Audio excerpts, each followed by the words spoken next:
semua turun, termasuk perempuan parlemen yang ada di provinsi dan kabupaten kota.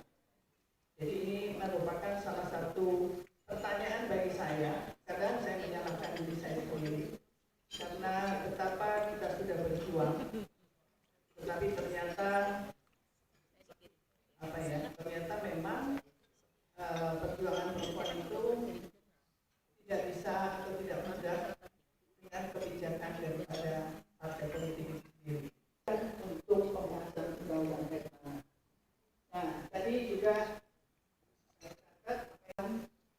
itu bisa kita dapatkan di beberapa periode yang 2009-2014 kita punya Menteri Perekonomian, dan kemudian kita pernah punya Presiden perempuan, dan sebetulnya pada periode sekarang ini saya berharap banyak menteri yang duduk bukan hanya sekedar menteri yang urusannya masalah sosial dan perempuan dan anak. Justru peran-peran menteri yang sekarang saya betul-betul berharap banyak. Semoga mereka itu bisa melaksanakan tugas untuk kesejahteraan masyarakat di daerah. Satu contoh, dan Menteri Kehutanan pun itu juga berhadapan dengan kepentingan mafia-mafia hutan. Apakah mereka juga berani di dalam melakukan tindakan-tindakan?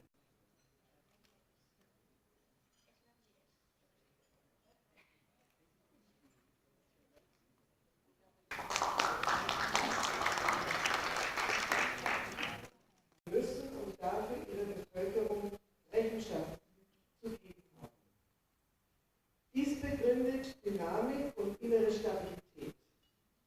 Der Wettbewerb der Ideen und politischen Initiativen zwischen den Ländern, der häufig recht kritisch diskutierte Wettbewerbsföderalismus, belebt und fördert die Entwicklung. Denn Dynamik entsteht nur dort, wo ein Wettbewerb der Ideen und Initiativen möglich ist, in der Gesellschaft, in der Wirtschaft und eben auch im Staat. Eigenverantwortung und soziale Mitverantwortung, kepentingan dirinya sendiri sebelum bertanggung jawab untuk kepentingan umum.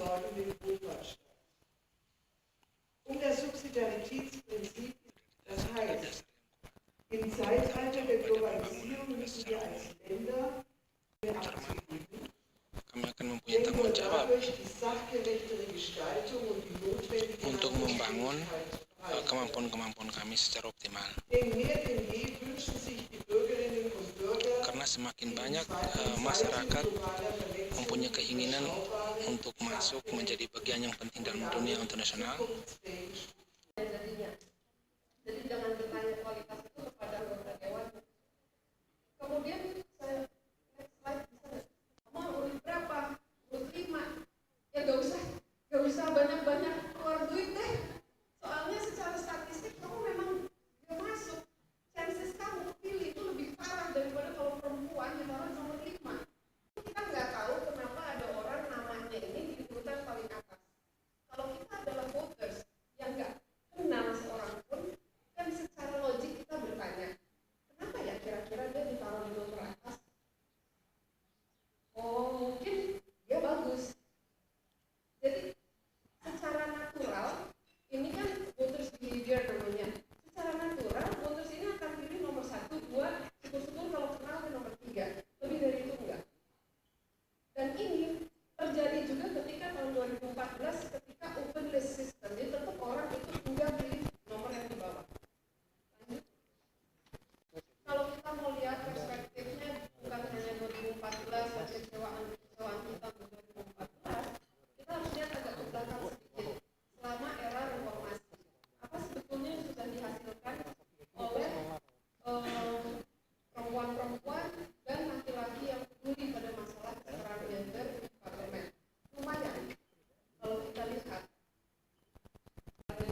jujur, karena kadang-kadang hanya mengambil caleg. Saya tidak merendahkan caleg misalnya yang artis, tapi kalau artis terus kemudian seperti Rieke Diah Pitaloka is very good ya, bagus dia artis, tapi dia betul-betul memang luar biasa di bidangnya. Tetapi kadang-kadang diisi oleh artis yang hanya untuk sekedar dikenal, hanya untuk apa ya, get voter saja, tetapi mungkin kapasitasnya tidak seperti yang kita harapkan. Jadi suatu tindakan pragmatis yang justru mengabaikan keseriusan proses politik.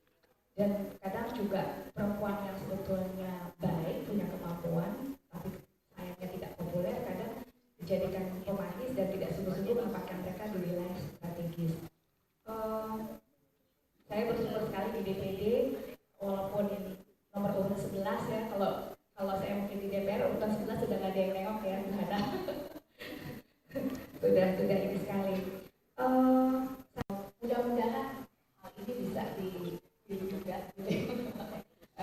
DPR, karena kalau tanpa adanya aturan yang juga mendasar untuk agar keterwakilan perempuan ini dapat diakomodir, mustahil rasanya perempuan bisa mendapat posisi yang penting gitu, karena sampai saat ini sulit sekali saya di DPR ya, apakah menjadi ketua DPR, ketua fraksi, itu masih sulit sekali.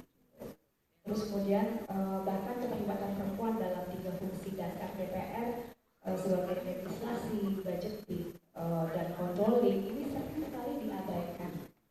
Kecurigaan kita mengarah ke sana, artinya legislasi perempuan tidak diikutkan dalam rancangan-rancangan penting. Tadi Ibu Ratu sudah menjelaskan bahwa kok bisa ada rancangan undang-undang masalah air, tapi tidak ada perempuan yang dilibatkan di dalamnya. Memiliki semacam ikon yang harus diperjuangkan karena memang pragmatisme politik era Orde Baru itu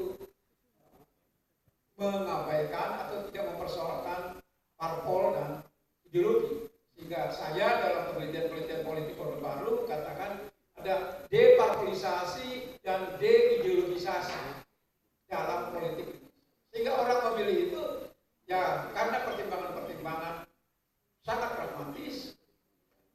Apalagi dulu kalau memilih Golkar, satu daerah bisa mendapatkan reward, misalnya usul membuat jalan, kalau memilih Golkar dibangun jalan, tapi kalau yang menang P3 atau PDI pasti nggak jadi dibangun. Jadi ini merupakan politik pemilu Orde Baru yang bias terhadap. Jadi bukan persoalan-persoalan itu, tetapi yang pasti bahwa pendidikan politik yang saya sebut sebagai pragmatis ini memiliki histori yang panjang, terutama 6 kali pemilu Orde Baru. Aku bilang proporsional dalam objek pembahasan. Ada objek pembahasan yang lebih tajam perempuan. Di Amerika misalnya, kalau guru sama anak-anak nggak ada laki-laki, pasti perempuan. Kemudian kalau dia profesi dalam bidang kimia, juga yang paling banyak adalah perempuan. Kalau dia berbicara tentang itu saja, berbicara tentang pendidikan anak-anak juga demikian. Kenapa perempuan-perempuan tidak berbicara sesuai dengan kodratnya dalam arti yang diajukan oleh partai politik? Sebenarnya itu adalah kegagalan dari partai-partai politik sendiri dalam merekrut anggotanya. Sehingga yang tampil bukanlah kader-kader berkualitas baik laki-laki maupun perempuan, tapi kader-kader ketika tiba saat pemilu yang direkrut adalah mereka yang berduit atau yang terkenal, termasuk para pemain-pemain sinetron itu. Dan maaf saja banyak orang mengatakan sinetron itu bukan berita. adalah sebuah kodrat perempuan. Nah, apakah taktik dari Ibu Hani atau mungkin Ibu Fahira di sini untuk bisa mengatakan atau untuk merubah kodrat itu sendiri? Karena mohon maaf kepada mungkin Bapak-Bapak tadi, saya merasa sebetulnya tidak hanya perempuan itu tidak hanya bisa menguasai yang mungkin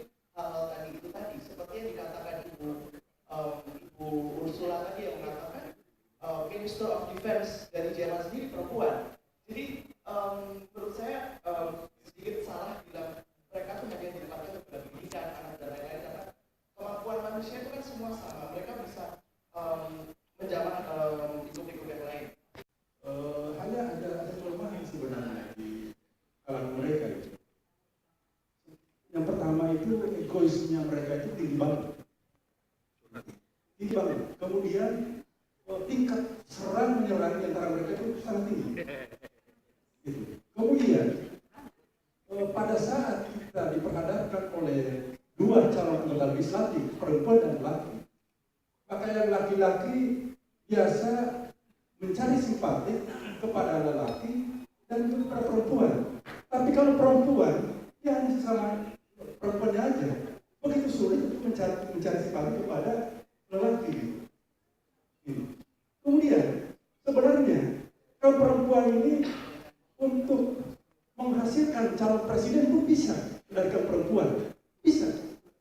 Persoalannya di Indonesia ini hanya salah satu ketua umum atau ketua partai dari perempuan.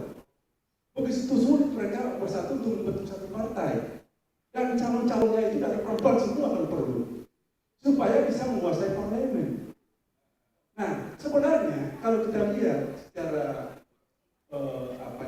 nyata, konkret, sebenarnya enggak juga, itu diperlukan kualitas perempuan sendiri. Saya kadang timbul pertanyaan, sebenarnya motivasi apa, visi apa ke perempuan ini untuk menguasai parlemen? Sementara yang beberapa tahun, puluhan tahun sebelumnya, mereka itu sudah pernah ada di tingkat parlemen, di kementerian, pernah jadi presiden.